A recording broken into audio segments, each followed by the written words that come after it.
नमस्ते ऋषि जी। सो हाँ जी। हाँ, आज हमारे साथ ऋषि जी है। इनके बारे में मुझे ऐसी इन्फॉर्मेशन मिली है कि प्रभु जी के साथ इन्होंने बहुत सारा टाइम स्पेंड किया है। इसलिए आज हमें उनसे जानने का बहुत कुछ सौभाग्य मिला है। तो इसके लिए ऋषि भाई, हमारे कुछ क्वेश्चन हैं, वो कुछ आप उस पर कुछ बताएं प्रभु जी के सानिध्य के बारे में वगैरह। तो पहले आप शुरू कीजिए कि आपकी पहली जो भी लाइफ है उसके बारे में, जहाँ प्रभु जी आपको नहीं मिले थे, उसके बारे में कुछ बताइए। बैकग्राउंड वगैरह आपका जो भी खोज थी स्पिरिचुअल को भी, कोई भी हो तो उसके बारे में बताइए। जी पहली बात तो ये कि मैं बिल्कुल भी आध्यात्मिक नहीं था। मतलब जब शुरुआत में ना हम्म। कोई विचार था आध्यात्मिक बनने का, बिल्कुल सांसारिक और सामाजिक व्यवस्था पर चलने वाला था। जैसे कि करियर बनाना है, अच्छा अच्छा जीवन जीना है, ये सारी जीवन थी। तो मैं एक एथलीट था, तो उसी के लिए प्रयास कर रहा था। और वो करते करते जीवन में कुछ ऐसी समस्या आ गई, फैमिली की या बॉडी की। उसकी वजह से वो करियर वगैरह छूट गया मेरे से। बाकी हम्म। की घर में परेशानी होने से ज्यादा टेंशन बढ़ गया। और वो करते करते इतना टेंशन बढ़ गया कि अब रास्ता नहीं मिल रहा था भीतर का, कि अब ये दुख दुख आ रहा है कि करियर में कुछ नहीं हो पा रहा था, फैमिली भी अच्छी नहीं थी, सारा सब कुछ दुख ही दुख। तो फिर खोजना शुरू किया। तो खोजते खोजते यूट्यूब पर जैसे सब लोग जाते हैं, वैसे मैंने भी देखा कि क्या जीवन है, ये दुख क्यों आता है, कर्म क्या होते हैं, ये सारा सब कुछ। हम्म। तो ये करते करते फिर एक मतलब ये है जग्गी वासुदेव सदगुरु करके, वो ईशा फाउंडेशन का, तो वो उनको मैं ज्यादा सुनता था। तो बहुत सुना उनको, बहुत विचारा, बहुत खोज की उसमें। तो करते करते एक स्तर तक मैंने बहुत चीजें खोज ली, मतलब विचार कर करके। तो विचार कर करके जैसे कि जीवन क्या होता है, कर्म क्या होते हैं, उनका सिद्धांत क्या होता है। और इसकी वजह से हुआ ऐसे कि अहंकार बहुत बढ़ गया कि मैं, क्योंकि यूट्यूब पर देखते हैं, खुद साधना करते हैं यूट्यूब पर देखकर, वो करते करते बहुत अहंकार बढ़ गया। मतलब शुरू तो आध्यात्मिकता की यही सी शुरुआत हुई थी कि दुख बहुत आया था जीवन में। ऐसा इंटरेस्ट कुछ ऐसा नहीं थी कि मुझे कुछ पाना है अध्यात्म में जाके, मुझे सिर्फ सुख चाहिए था कि मेरे जीवन में सुख कैसे आए। तो ये करते करते मैंने बहुत सारी चीजें समझ तो ली, पर ये सारी माइंड में चल रही थी। सामर्थ्य उसमें कुछ भी नहीं था, जो असली वाला सारे विचार ही थे, सारी बुद्धि का खेल था। तो फिर अ, अहंकार बढ़ गया, बढ़ते बढ़ते इतना बढ़ गया कि एक लेवल के बाद मैंने ये साधना शुरू की कि अब मुझे मृत्यु को जीतना है। ये साधना थी कि अब मुझे सारी चीजें तो मैंने सीख ली अब, कि क्रोध को कैसे हैंडल करना है, बाकी चीजों को कैसे मैनेज करना है, ये सारी चीजें, होश में कैसे रहना है, ये सारा सब कुछ। पर अब इसके बाद ऐसा लगा कि अब क्या बाकी रह गया, अब रह गया मृत्यु। अब मृत्यु की खोज की, उस उसको जीतना है, अब कुछ भी हो जाए। तो ये करते करते हुआ ऐसे कि फिर शरीर की परेशानी और ज्यादा बढ़ गई। ये तो दिमाग में चल रहा था कि मृत्यु कैसे। तो शरीर की परेशानी बढ़ते बढ़ते बढ़ने लगी। फिर मैंने क्या किया, उससे भी इतना सोच सोच के ये दवाई खा लूं, वो दवाई खा लूं, ये दवाई खा के सब कुछ फिर से ठीक करवा लिया मैंने शरीर का। जी। तो पर भगवान ने, मतलब जो होता है ना कि अहंकार को तोड़ के ही रहते हैं वो, तो ऐसा कर करके उन्हें उन्हें की एक समय ऐसा, जो बीमारियां थी मैंने उसका यूट्यूब पर देखकर सारे इलाज की, ये एक दवाई इस बीमारी के लिए कौन सी दवाई। एक दिन ऐसा हुआ कि मेरे घर में एक कुत्ता है, उसका दांत मुझे लग गया। हम्म। तो प्रॉब्लम ऐसा है कि रेबीज का कोई इलाज नहीं है, चाहे आप कुछ हम्म। भी कर लो। सही है। तो फिर जमीन पैर के नीचे से खिसक गया, अब करे तो क्या करे। अब पता लग गया कि 100% मृत्यु पक्की है तुम्हारी। हम्म। सारा ज्ञान, जितना भी विचारा था, जितना भी सोचा था, सारा सब कुछ उड़ गया, सब कुछ पूरा ब्लैंक। और डर इतना भयंकर कि लिमिट्स, क्योंकि मौत आने वाली है। जितना भी ज्ञान, मतलब आधार तो ज्ञान का लिया था, सारा सब कुछ बुद्धि का ज्ञान लिया था, आधार लिया था। तो फिर क्या करे क्या करे, इतना डर गया, बहुत ज्यादा डर गया। फिर अब तक मैंने कभी भी भगवान को सोचा भी नहीं था, सारा बुद्धि का कभी भगवान की तरफ देखा भी नहीं था, मुझे कभी भी भगवान की जरूरत महसूस नहीं हुई थी कभी भी। जो भी किया अच्छा। खुद से किया। तो हम्म। पहली बार ऐसा हुआ था कि मुझे 100% पक्का हो गया था कि अब मृत्यु आने वाली है, क्योंकि इलाज उसका कोई, वैक्सीनेशन तो किया था, पर मन, सारी ताकत सोच सोच के बुद्धि के पास, मन के पास थी। तो अब पता लग गया मरने वाला हो, तो मरने वाला हो, तो उस आकांक्ष से मैंने राम राम राम जपना शुरू, क्योंकि ज्ञान तो कोई काम आने वाला नहीं है, पता तो कुछ भी नहीं है, सामर्थ्य तो बिल्कुल भी नहीं है। तो फिर करे क्या तो करने फिर ये करने लगा कि राम राम राम, ये इतना तीव्रता से हुआ क्योंकि फिक्स था हम्म, मरने वाला है, मरने वाला हूं मैं, और उस यहाँ से मैं भीतर से राम राम राम अब बचल। और उस हम्म, समय मुझे ऐसा था कि अब मरने तो वाला हूं तो अब करूँ तो क्या करूं, क्योंकि घर वालों का किसके पास जाऊं। तो कोई हम्म, ऐसा मैं खोज रहा था कि जिसको मालूम है, जो सच में जानता हो, होश में हो पूरा। अब घर वालों को क्या सहारा लूं, उनको उनका ही पता नहीं, वो खुद बेहोश है। तो फिर जब मैंने पुकारा है राम राम, तो प्रभु जी का मैंने खोजते खोजते प्रभु जी का सजेशन मुझे आ गया, पता नहीं कैसे, पर यूट्यूब के आ गया मुझे अच्छा। सजेशन। हम्म, तो अब सोचो कि उनको कांटेक्ट कैसे करूं, तो उनका नंबर भी चैनल में था। तो पहले उनको कॉल किया और मैंने कमेंट किया था, मतलब सबसे पहले तो हम्म। मैंने उनको एक कमेंट किया था कि प्रभु जी, अगर किसी आत्मज्ञानी को रेबीज हो जाएगा तो वो क्या करेगा। बहुत ही अच्छा सवाल था। ये वीडियो के पीछे कमेंट किया था, तो प्रभु जी ने बोले कुछ नहीं, वो साक्षी बनकर देखेंगे सिर्फ, ऐसा उनका शायद कुछ कमेंट था। हम्म, तो कमेंट से तो कुछ होने वाला नहीं था, फिर मैंने उनको कॉल किया, उन्होंने मुझे कॉल किया, पहले मैंने मिस हम्म, कॉल या कुछ ऐसा किया था। हम्म, तो फिर कॉल होने के बाद मैंने उनको सारी सारी कंडीशन बता दी, तो उन्होंने बोला कुछ नहीं, कुछ नहीं होगा, टेंशन मत लो। तो फिर थोड़ा रिलैक्सेशन आ गया। हम्म। मतलब ये उनके साथ पहली मीटिंग थी मेरी जब ये कॉल किया था। तो अच्छा। उन्होंने उस समय मुझे समझा लिया कि कुछ नहीं, चिंता मत करो, ये पर हम्म, अहंकार तो अभी भी बहुत सारा था, मतलब शिखर शिखर पर ही था। तो फिर उनके साथ जुड़ने के बाद बहुत सारा नॉनवेज वगैरह खाता था, वो नॉनवेज छोड़ दिया सबसे पहले, क्योंकि घर में सारे लोग खाते थे, नॉनवेज छोड़ दिया। खाते हम्म, खाते उन्होंने उपवास करवाए फिर, और करते करते एक दिन ऐसा हुआ कि पेट से मेरे खून आने लगा, मतलब पेप्टिक अल्सर जिसे बोलते हैं, वो पेप्टिक अल्सर मुझे हो गया। तो हम्म। उस अल्सर में इतना खून बहा मेरा, इतना खून बहा कि बीपी लो होने लगा मेरा। अच्छा। और ये मैंने पहले कभी एक्सपीरियंस नहीं किया था कि ये चीजें क्या होती है, मतलब बीपी वगैरह इतना ज्यादा भयंकर। तो बीपी लो होने लगा तो घबराहट बढ़ गई, और डर डर इतना बढ़ गया था, मेरा दिमाग इतना थक गया था डर डर के, मतलब 24 आवर डर ही रहा था, वो ही मन में विचार, मरूंगा तो नहीं, ये नहीं वो नहीं, परेशान हो गया था।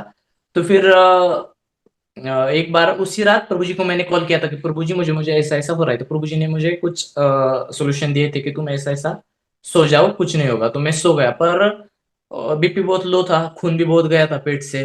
तो उस रात मैं सोया, आपको बताता हूँ, वो सबसे प्रभु जी के साथ पहली घटना मेरी हुई थी ऐसे कि मैं सो गया। तो सोने के बाद तो प्रभु जी का जो उनका जो सूट वाला फोटो है वो मुझे स्मृति में था। तो अच्छा। वो उनको याद करके मैं सो गया। तो लगभग रात के 2 या 2:30 बजे हुए होंगे उस हम्म, समय। मेरा बीपी इतना ज्यादा लो हो गया कि मतलब मैं जैसे अनकॉन्शियस, पूरा अनकॉन्शियस हो गया था। अनकॉन्शियस हो गया, फिर मैंने छोड़ दिया। जैसे ही मैंने छोड़ दिया तो मैं लगभग कॉन्शियस हो गया, और लगभग 4 बजे मैं फिर से उठा उठा, मतलब थोड़ा सा मुझे होश आया कि मैं शरीर में हूं या नहीं, क्योंकि मुझे कुछ नहीं पता था, वो इतना अनकॉन्शियस होने के बाद मुझे कुछ नहीं पता चल रहा था मैं हूँ। फिर मैंने थोड़ा सा हाथ वगैरह हिलाए। हम्म। फिर लगभग नया नया जोड़ा था, तो इतना कुछ मालूम नहीं था, जो सुनीता माँ है उनके साथ मेरा कांटेक्ट था। तो उसके अगले दिन सत्संग नहीं हुआ था। तो सत्संग अच्छा। नहीं हुआ, इसलिए मैंने सुनीता माँ को कॉल किया कि आज क्यों नहीं हुआ सत्संग, क्योंकि इतना ज्यादा तो मैं इन्वॉल्व नहीं था उसमें। हम्म, तो सुनीता माँ बोली कुछ नहीं, जरा प्रभु जी की थोड़ी सी तबीयत खराब है। तो मैंने सुनीता माँ को भी बताया कि मुझे ऐसा ऐसा हुआ था। तो उनको दोनों तरफ की कंडीशन पता थी, प्रभु जी के साइड की भी और मेरे साइड की भी। अच्छा। तो उस दिन उस रात प्रभु जी को, मतलब वो उठ नहीं पा रहे थे, मतलब उनके जो शरीर का जो भी एनर्जी था, मतलब जो भी कंडीशन था, वो बहुत लो हो गया था। हम्म, तो उस समय मुझे पता चला कि ये जो भी जो काल का प्रहार था, वो हम्म। काल का प्रहार उन्होंने खींच लिया, नहीं तो उनके ऊपर। अंत पक्का था। मतलब ये कोई काल्पनिक चीज नहीं कि मैंने मन में ही सोची और ये सारी चीजें हुई है। पूरा होश में, एक्सपीरियंस में, होश में था उस समय भी कि क्या हो रहा है ये, इस तरह से हाँ, प्रभु जी सेवा। जी हाँ। तो ये सुनकर मुझे ना वो शिरडी के जो साईं बाबा थे, वो उनके एक किस्से याद आते हैं कि वो भी अपने भक्तों के जो है ना रोग अपने ऊपर ले लेते। तो इसी तरह का ये भी आपके साथ हुआ कि प्रभु जी ने आपका जो भी है, जो समस्या थी वो अपने ऊपर ले ली और वो बीमार जी पड़ गए। तो इस तरह से हम इसको समझ सकते हैं। सही। जी हाँ। तो मेरा अगला सवाल ये है कि आप सत्संग भी सुन रहे थे प्रभु जी का, ठीक है, और यूट्यूब में जी पहले भी सुन रहे थे। तो प्रभु जी का सत्संग और पहले जग्गी वासुदेव के सत्संग या फिर और भी चैनल आपने देखे होंगे, तो आपको फर्क क्या देखने में आया प्रभु जी के सत्संग में और बाकी लोगों के सत्संग में? क्या डिफरेंस आपको लगा? बाकी लोगों के सत्संग में ऐसा होता है कि वो सारे मुझे लगता है कि विचारक है, मतलब बुद्धि का ज्ञान बहुत है पर सामर्थ्य उसमें कुछ भी नहीं लगता मुझे। ये सीधी अच्छा। सीधी बात है, अगर आपके कर्म अच्छे हैं ना, तो जो सोचेगे उस तरह से चीजें घटित होती जाती है, तो कुछ फर्क नहीं पड़ता। पर अगर आपके खिलाफ परिस्थितियां घटने लगती है सच में, तो फिर सामर्थ्य उसमें कुछ नहीं होता। सिर्फ विचारों से क्या होगा, अगर परिस्थिति विरुद्ध आ गई तो कुछ नहीं कर सकते, वो सारा बुद्धि का ज्ञान है। यहाँ पूरा सामर्थ्य है, जो सच वाला सामर्थ्य होता है ना, जो भीतर से काम करता है। ये डिफरेंस है, एक होते हैं विचारक और एक होते हैं सामर्थ्यवान गुरु, ये फर्क है। अच्छा। तो मेरा अगला सवाल है कि कितने दिन सत्संग सुनने के बाद आपको उनसे प्रत्यक्ष मिलने का जो है, ये जो योग बोलते हैं, ये कब आया आपके जीवन में? प्रत्यक्ष आप कब मिले उनसे? जी, ये तो उनकी कृपा से हुआ, और लगभग 3-4 महीने ही हुए थे उनसे मिले। और अच्छा। महंत स्वामी पापा मुंबई में आने वाले थे, दादर में। तो उस समय प्रभु जी ने मुझे कॉल किया था कि आ जाओ। अच्छा। तो तब भी इतना नहीं जुड़ा था, तो बाकी की सारी चीजें मन में थी, ये साधना वो साधना। तो वो जो लोग पहनते हैं कृष्ण भगवान की माला, जो वैजयंती माला जिसे बोलते हैं, तो हम्म। अभी भी मुझे उस पर विश्वास था ज्यादा कि ये पहन लूंगा तो ये सारा, मतलब मैं थोड़ा कंट्रोल में रहूंगा, ये सारा। तो उसका भी एक एक्सपीरियंस है कि जैसे ही मैंने वो माला पहनी थी जिस दिन, हम्म। उसके अगले दिन मुझे मुंबई जाना था ट्रेन पकड़ के। तो वो माला पहनने के बाद मुझे इतनी चक्कर भयंकर, इतना बीपी लो, इतनी उल्टियां, हम्म। जुलाब इतने सारा हो गए। तो मैंने सोचा ये पहनने के बाद भी अगर ये प्रॉब्लम्स आ रही है तो इसमें भी झूठे, मतलब झूठ मतलब मान्यता बनी हुई है इसमें भी हाँ। कुछ। तो मैंने वो माला उसी दिन रख दी। वो दिन तो कैंसिल हो गया जिस दिन मुंबई जाने वाला था मैं। तो अच्छा। फिर से वो 29 तारीख को उनका अगला दर्शन था, तो उस समय मुझे जाने का मौका मिला। मतलब भगवान ये समझाना चाहते थे कि सिर्फ भगवान का ही सहारा, गुरु का ही सहारा, दूसरा किसी का ही सहारा नहीं, मान्यता नहीं हम्म। लेनी चाहिए, ये बात। अच्छा। जब आप मुंबई गए, उनसे मिले, तो क्या भाव थे? प्रत्यक्ष रूप में मिलना और सत्संग सुनना, या फिर वर्चुअली भी सत्संग सुनते हैं, तो उसमें क्या डिफरेंस दिखा आपको? क्या भाव आए आपके मन में उस टाइम पे? उस टाइम तो मूड ही था, ज्यादातर इतना कुछ पता नहीं था। उन्होंने अच्छा। कृपा की, मतलब ये सारा उन्हीं की कृपा से हो, उन्होंने बोला। क्योंकि अगर उनकी कृपा नहीं होती तो बहुत ज्यादा प्रॉब्लम, मतलब उस समय भी जब मैं मुंबई जा रहा था, तो उससे पहले बहुत चक्कर था, सलाइन लगवाया था। तो जाते जाते डर रहा था कि अरे इतना चक्कर आ रहा है मुझे, अगर वहां पर जाकर कुछ प्रॉब्लम होता है तो मैं क्या करूंगा, अगर मुंबई जाकर कुछ वहां पर कौन, मतलब। तो फिर ये टेंशन था, पर जाते जाते मेरी तबीयत, पता नहीं, ये एकदम एक्यूरेटली ये टेंशन था मुझे, पर जाते जाते मेरी तबीयत सारा ठीक हो गई। मतलब जो चक्कर आ रहे थे वो बहुत शांत हो गए, बहुत सारी चीजें मेरी शांत हो गई। और वहां जाने के बाद पैसे नहीं थे मेरे पास होटल में रुकने अच्छा। के लिए वहां पर। प्रभु जी पर घर पे थे, और घर पे जा नहीं सकता था मैं, तो टाइम थोड़ा ज्यादा लगता था। तो प्रभु जी ने वहां पर मेरा सारा इंतजाम करवा लिया खुद के पैसे से। वहां पर अच्छा। रूम, सुबह का नाश्ता वगैरह सब उन्होंने मुझे करवा दिया, ये बात। और वहां उनके दर्शन हो गए, उनकी सेवा हो गई, और वहां से तो फिर कृपा ही कृपा हो गई फिर आगे। अच्छा। तो हमने ये आपके थोड़े कुछ मजेदार किस्से भी सुने हैं, तो उसके बारे में पूछना चाहूंगा मैं कि आप कभी भी रात को 2-3 बजे उनको कॉल करते थे, तो ये क्या था, उसके बारे में बताइए। और प्रभु जी के रिएक्शन क्या होते थे उसमें? रिएक्शन तो ऐसे कि ऐसा होता था कि कभी कभी, मतलब एक रात को मैंने प्रभु जी को कॉल किया था। उस समय हुआ ऐसा था कि मैं सोया था, हम्म। अचानक से शरीर में पूरी झंझनाहट से हो गई, और धीरे धीरे होश खोने लगा, मतलब कॉन्शियसनेस है वो थोड़ा सा कम होने, और बीपी लो जैसे वही प्रॉब्लम। तो एक समय ऐसा आया रात को कि मेरा है ना शरीर से कंट्रोल छूटने लगा, जैसे कि अब मेरी बॉडी कंट्रोल में नहीं रही मेरी एकदम, वो अच्छा। एक स्थिति। तो फिर थोड़ी देर रुका रुका, मैंने ट्राई किया ये ले, पर मैं कंट्रोल ले नहीं पा रहा था अपने शरीर का। तो मैंने फिर से प्रभु जी को कॉल किया कि प्रभु जी ऐसा ऐसा हो रहा है करके। अच्छा। तो ये एक बार नहीं थी, 2 बार, उसका मतलब लगभग अभी हफ्ता ही हुआ होगा। मैं रात को हम्म। सोया था, और 4 बजे या नहीं 4 बजे, हाँ ऐसा कुछ, मुझे बहुत चक्कर, मतलब जैसे मैंने नींद में कुछ नहीं, पर मैंने आंख खोली, और आंख खोलने के बाद जैसे मैं उठने लगता था तो बहुत ज्यादा चक्कर, कि मैं उठने अच्छा। लगूं और गिर ही जाऊं, ऐसी चक्कर। तो मैंने फिर से हम्म। उनको कॉल किया 4 बजे, तो फिर से उन्होंने उठाया। उन्होंने बोला कुछ नहीं, टेंशन मत लेना, उठ जाओ। अच्छा। उन्होंने कुछ फिर से सोल्यूशन बताया, और फिर आराम मिल गया मुझे। जब मतलब वो खून मेरे पेट से चला गया, तो वो चला जाने के बाद वही प्रॉब्लम मेरी बार बार होने लगी कि मैं मरने वाला हूँ, मैं मरने वाला हूँ। डर गया था बहुत ज्यादा। तो उसके बाद हुआ ऐसे कि मैंने प्रभु जी को कॉल किया एक दिन रात को, और मैं रो रहा था बहुत।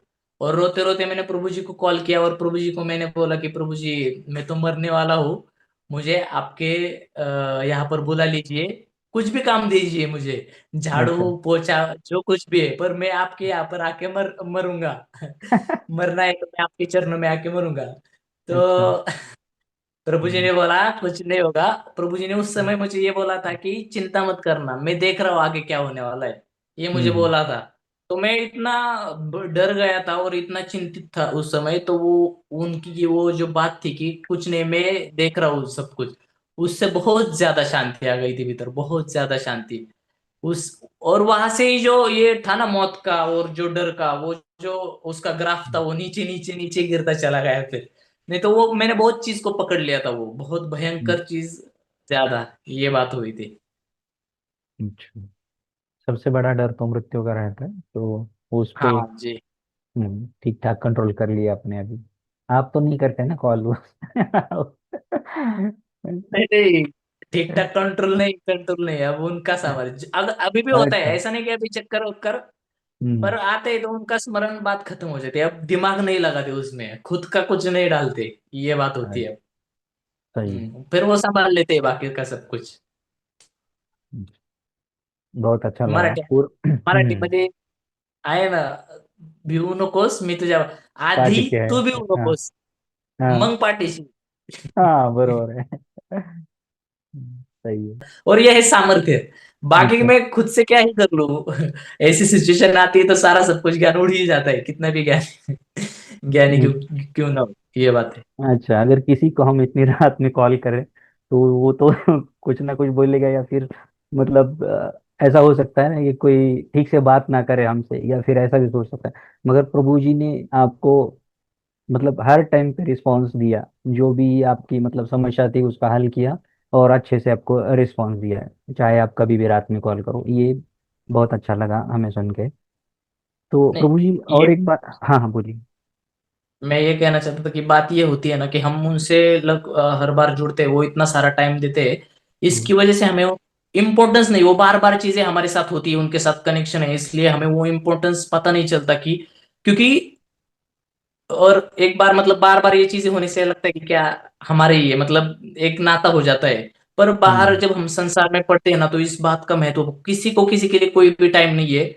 और वो तो मतलब घर वाले टाइम नहीं, घर वाले चिंता नहीं करते, एक बार छोड़ देते कि कौन इसका ले, पर वो हर बार समय देते हैं, हर बार उसी मतलब ऐसा भी नहीं कि कर दिया सिर्फ उठा लिया और टाल दिया, टाल नहीं, पूरी रिस्पॉन्सिबिलिटी के साथ वो संभालते, जो भी है शिष्य है, जो भी आदमी है, उसको हर सॉल्यूशन देते उसका, ये बात। तो इस पे एक मेरा और एक क्वेश्चन आता है कि आप एज ए डॉक्टर उनको कॉल करते थे या गुरु समझ के कॉल करते थे जब ये समस्या होती थी? काल क्योंकि का वो कोई डॉक्टर डॉक्टर तो नहीं, डॉक्टर तो है वो, डॉक्टर है अच्छा। पर अलग लेवल का। वही आध्यात्मिक डॉक्टर भी है और वो वाले भी है। सही है। नहीं, डॉक्टर समझ के कभी ऐसा कभी भी नहीं हुआ कि मतलब मन में ऐसा है ही नहीं हाँ। मेरे मन में कि वो डॉक्टर है करके, वो दिमाग में कभी अच्छा। आता ही नहीं डॉक्टर। एक मतलब वो सत्पुरुष ही मेरी आत्मा है, ये समझ लो, ये बात समझ के कॉल जाता है उनको, उनके सिवा कुछ दिखता नहीं फिर, ये बात होती है। अच्छा। अरुषि भाई, हमने ऐसा भी सुना है कि आपको प्रभु जी के साथ बहुत ही सानिध्य मिला है, जैसे कि जी उनके साथ ट्रैवलिंग करना, खाना खाना, एक ही जगह पे रहना। तो इसमें आपने प्रभु जी को बहुत करीब से जाना होगा, उनकी आदतों के बारे में, वो एकदम छोटी छोटी चीजें भी जानी होगी। तो उसके जी। बारे में भी कुछ बताइए। और एक किस्सा आपका ऐसा भी है कि आप दिल्ली से आ रहे थे उनके साथ, और ट्रेन में उन्होंने आपका हाथ पकड़ा था, तो कुछ हुआ था आपके साथ ये। तो इस पे भी कुछ बताइए हम सबको। हाँ, ये प्रसंग ऐसा था कि हम दिल्ली से वापस आ रहे थे अक्षरधाम से, और लगभग सुबह का या दोपहर का वक्त होगा, हम सब सोए थे, और मैं उठकर दरवाजे के पास चला गया था ट्रेन के डब्बे के, और सोच रहा था मन में, बाकी के विचार थोड़ा बहुत चल रहे थे, तो विचार करते करते प्रभु जी भी सो रहे थे नीचे। तो मन में विचार आया कि चले जाते, पर माया कैसी, माया रोकती है, तो क्या करूं क्या करूं, तो खुद को ज्यादा महत्व, तो फिर उस समय उन्हीं की ही कुछ कृपा हुई, सोचा कि छोड़ दो, जाते हैं सीधा। क्योंकि एक मेरा कैसा है, मैं प्रेम थोड़ा कम, प्रेम नहीं ज्यादा, अहंकार थोड़ा सा ज्यादा रहता है दिल में, प्रेम अच्छा। भावना थोड़ी कम है। तो फिर उन्होंने ही कृपा कर दी, फिर ये दिल में आया कि छोड़ दो, खुद को छोड़ दो। अब ये अगर मतलब यहाँ भी ये सोचने लगे तुम्हारा ज्ञान, तो फिर छूट जाएगा मुखा से, तो छोड़ दिया उनकी कृपा से। फिर गया, उन्होंने हाथ हाथ में लिया, और वो तो प्रेममय है ही। हम्म। तो ये हुआ था, और वहां तो बहुत मतलब कृपा ही कृपा हो गई, उन्होंने हाथ लिया ये। अच्छा, तो आप कुछ उनके बारे में कुछ बता सकते हैं, जैसे उनकी आदतों के बारे में वगैरह, इतने करीब से रहे, क्योंकि हमें तो अब तक मौका नहीं मिला उनके साथ रहने का वगैरह। तो आपने ये सब, आपको सौभाग्य मिला है, तो उनकी कुछ बता सकते हैं विशेषताएं या छोटी छोटी बातें, या फिर वो कैसे टेक कर करते हैं या ये सब। विशेषताएं, पहली बात तो ये कि बहुत सूक्ष्म है। हम्म।